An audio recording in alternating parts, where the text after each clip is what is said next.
dropshipper, nah ini nih branding toko. Ingat ya, buat para dropshipper kadang tuh sering salah fokus. Yang kalian branding itu justru malah brand supplier kalian. Ini yang agak-agak bahaya. Kecuali supplier kalian memang ngejagain kalian juga. Ya, jadi bahkan saya sendiri, saya kan juga punya stokis ya.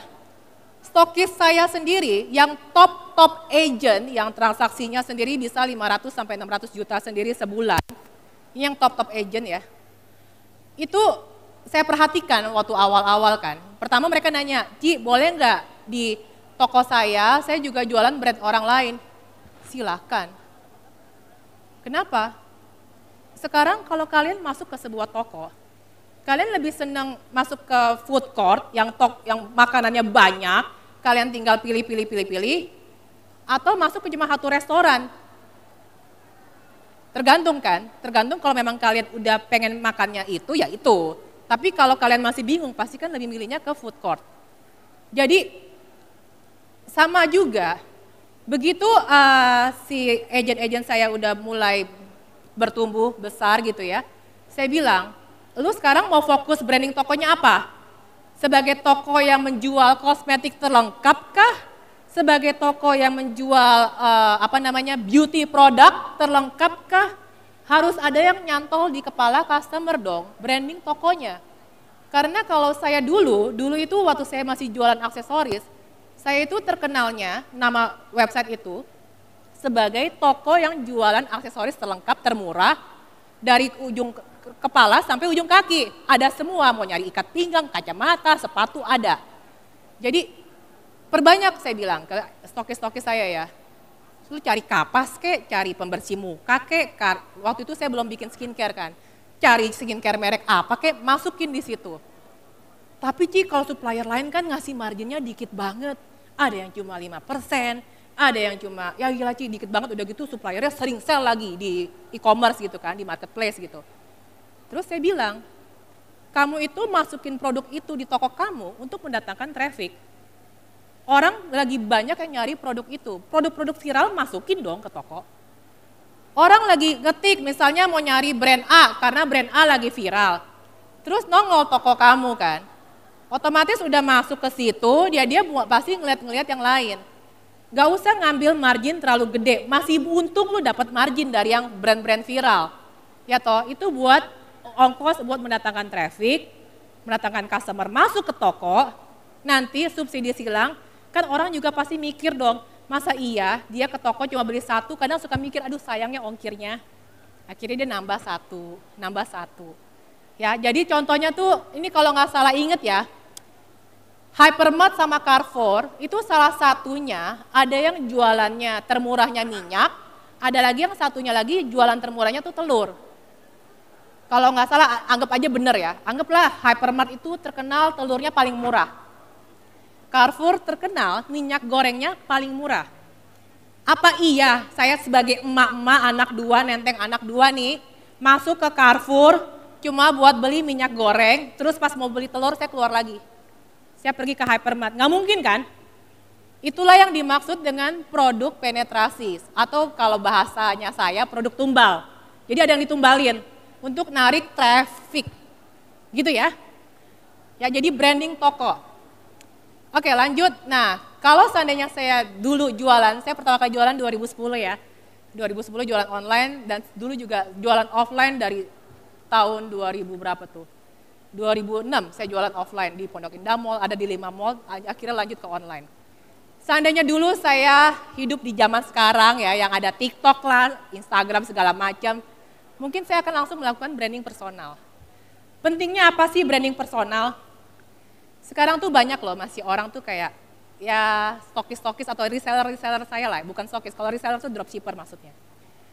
Saya kan bilang rajin posting status, ya bikin orang itu mengenal diri kamu. Orang itu punya tendensi membeli kepada orang yang mereka rasa kenal dan dekat di hati. Ya, ceritain apa Ci? Aku tuh nggak tahu sih cerita apa, aku nggak punya skill apa-apa yang buat diceritain. Ya lu ceritain aja, lu masa nggak ada hobi demen masak misalnya. Ya lu lagi masak kek, lu sorry kek, cara bikin sambal bajak lah, sambal bawang lah, sambal mata misalnya. Jadi kan itu kan menjaring audiens ibu-ibu, karena kebetulan kan jualannya misal jualan kosmetik, masih masuk kan, contohnya seperti itu.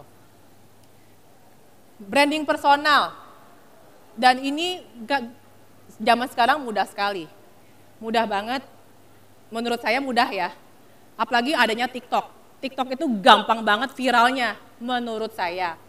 Karena saya waktu itu pertama kali TikTok 2 tahun lalu ya. 2 tahun lalu itu saya ngetes. Ngetes kenapa? Sebenarnya saya tuh TikTok tuh ngetes doang untuk menunjukkan ke para reseller-reseller saya waktu itu. Cobalah lu TikTok. Mau ngomong apa Ci? TikTok tuh susah lah, beginilah A, B, C. Ya masa saya menasihati orang tapi saya sendiri nggak melakukan. Ya udah ya. Saya tuh kalau ngomong biasanya suka kejadian. Saya buktikan nih ya, 2 minggu saya 100.000 follower. Ya udah di hari ke-10 saya 100.000 follower di TikTok. Terus udah gitu udah kan, biasanya saya kalau udah pembuktian, tuh udah pada TikTok kan lo semua. Udah gitu saya yang males lanjutin, yang penting kan udah kan. Jadi dengan adanya TikTok itu, adanya TikTok, adanya Instagram, gunakan branding personal itu penting. Nah, sekarang ngomongin branding personal, kita udah cuap-cuap Ci, udah sharing-sharing. Jualannya kapan? Jualannya di story. Story itu kan 24 hour hilang. Jualannya di highlight. Kalau di TikTok jualannya pakai Linktree. Linktree taruh di bio. Banyak sekali nih ya, kadang saya suka kaget kalau saya lagi ngisi webinar, ternyata banyak sekali orang tidak tahu cara bikin link WhatsApp. Jadi sering banget, apalagi kalau saya masih sering lihat di Instagram, di bio-nya. Untuk pembelian hubungi 081 sekian. Jadi orang tuh mesti ngeklik dulu, ngetik angkanya, di save. Baru bisa kontak. Di sini ada nggak yang tahu cara bikin link WhatsApp? Siapa yang tahu? Pakai WA.me. Siapa yang tahu? Oke, ada yang tahu tapi susah ngomongnya ya. Oke. Jadi caranya, kalau kalian mau biar ketika share link bisa diklik dan orang itu langsung lari ke WhatsApp, tinggal ketik aja ya. WA.me/628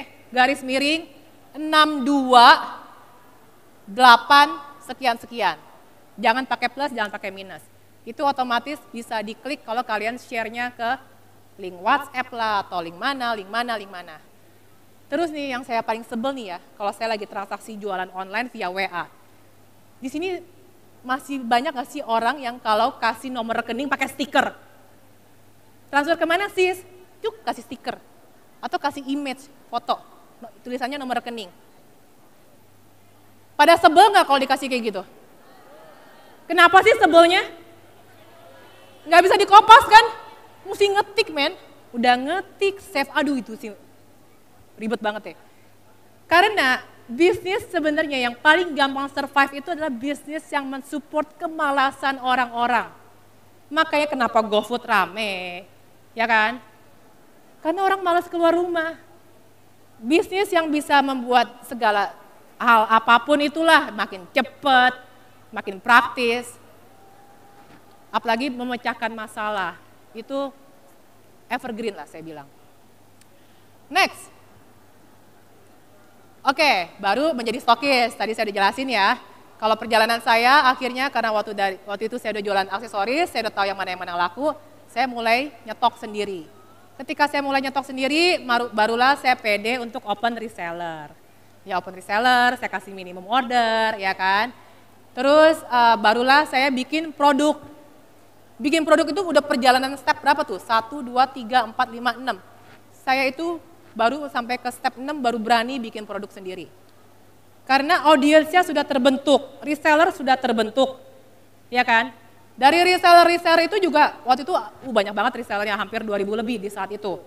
Saya tinggal bikin polling, guys, kalian ini kan sekarang jualan aksesoris nih, mulai dari anting, kalung, bla bla bla bla bla bla bla bla bla, ya kan. Saya lagi kepikiran mau bikin produk, audiens kalian kan para wanita, ibu-ibu, ya kan. Coba saya bikin polling, kalian mau saya bikin produk baby, produk pakaian kah? Atau produk kecantikan kah? Atau produk skincare? Jejak. nongol. Bikin produk kosmetik, Ci. Produk kosmetik, di breakdown lagi, saya tanya lagi. Dari produk kosmetik, kalian mau dibikin apa dulu? Terus sampai rembukan. Nah, kalau kalian perhatikan ya, ini rahasia dapur sebenarnya. Kalau kalian mau terjun di dunia kosmetik, produk apa sih yang pertama kali akan kalian bikin? Ini kosmetik make up ya, bukan skincare ya.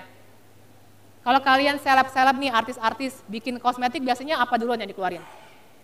Lipstick. Percaya nggak percaya setomboy-tomboynya cewek, ya kecuali yang tomboy banget lah ya, yang udah kayak laki itu beda. Tapi yang tomboy, yang kayak maksudnya tampilan luar cewek, onderdil cowok gitu ya. Itu biasanya punya lipstick. Entah itu lip gloss, pemerah dikit lah apa. Dan cewek nih hampir nggak pernah ngabisin lipstick. Lipstick masih ada, warnanya juga itu lagi, itu lagi, itu lagi. Ke toko, ke mall, ih lucu ya, beli lagi. Jarang banget, waktu itu saya survei, saya nanya tetap ke para reseller saya ya waktu itu. Di sini berapa orang sih yang pakai lipstick sampai habis? Sampai misalnya puterannya tuh sampai dikerok-kerokin lagi. Gak nyampe 2% men. Jadi tuh lipstick akhirnya masih ada karena udah expired. Karena dia udah keburu beli lagi. Warnanya sama. Sampai kayak suami saya tuh bilang, ini warna apa Beb? Merah. Ini apa? Merah. Semua merah. Lu kayaknya punya lipstick warnanya sama semua ya. Padahal nih ada yang warnanya peach, ada yang warnanya marun lah, ada yang warnanya apalah, gitulah. Jadi buat ibu-ibu yang selalu mengomentari, buat apa sih cowok beli mainan terus? Udah gede masih beli mainan. Jangan sampai kena semprot, lu buat apa beli lipstick lagi? Lipstick lu udah banyak, gila. Oke, nah kalau udah bikin produk, ya lu branding lah. Kita branding produknya. Maksudnya branding produk tuh apa? Nah ini juga kesalahan orang-orang nih. Orang sering mikirnya gini, aduh saya punya duit 10 juta. Terus tanya ke pabrik nih, kan banyak kayak pabrik-pabrik maklon kosmetik.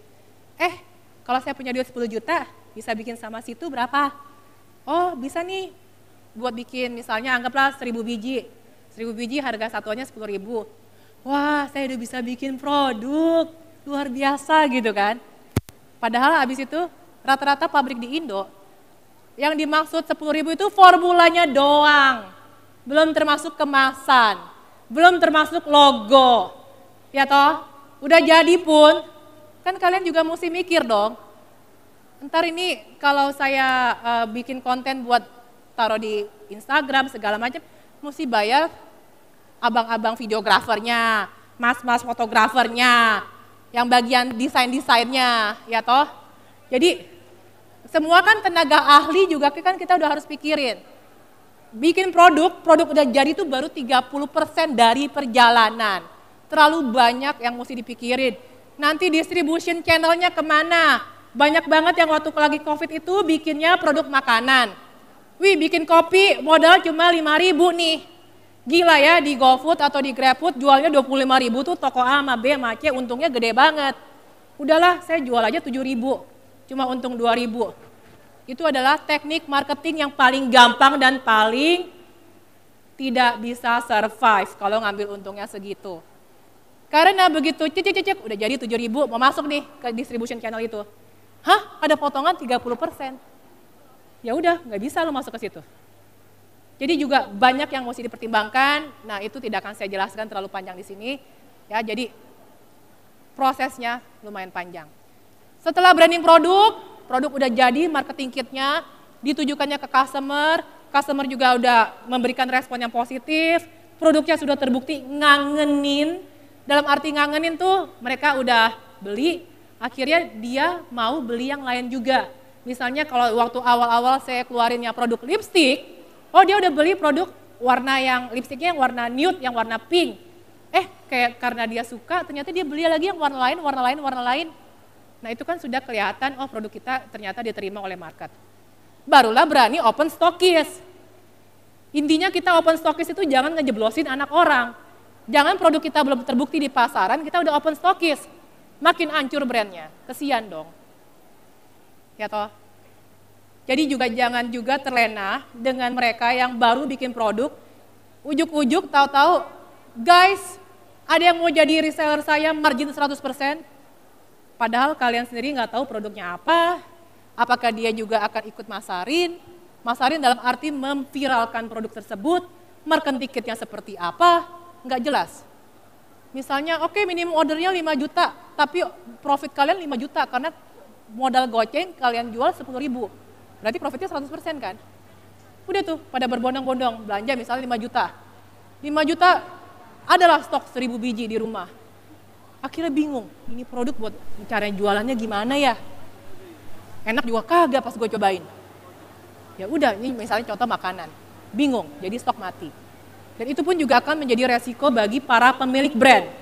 Pemilik brand yang cuma mencari stokis, yang tahunya modal duit aja, tapi nggak ngerti jualan, itu akan menjadi bumerang. Stokis punya 1000 produk di rumah. Dia nggak ngerti jualannya. Akhirnya dia jualannya gimana? Modal goceng. Udahlah, biar laku lah daripada pusing pala gue ngeliat tumpukan barang. Jual 5.500. Mau ngomong apa? Satu stokis jualan kayak gitu, stokis yang lain yang udah belanja ngamuk semua. Ngamuk semua, akhirnya ada perang harga. Brand yang udah kalian pikirin capek-capek, maklonnya, perizinannya mungkin butuh waktu sampai setahun lebih, bikin BPOM-nya dan lain-lain. Dalam 3 bulan habis, nggak survive ya.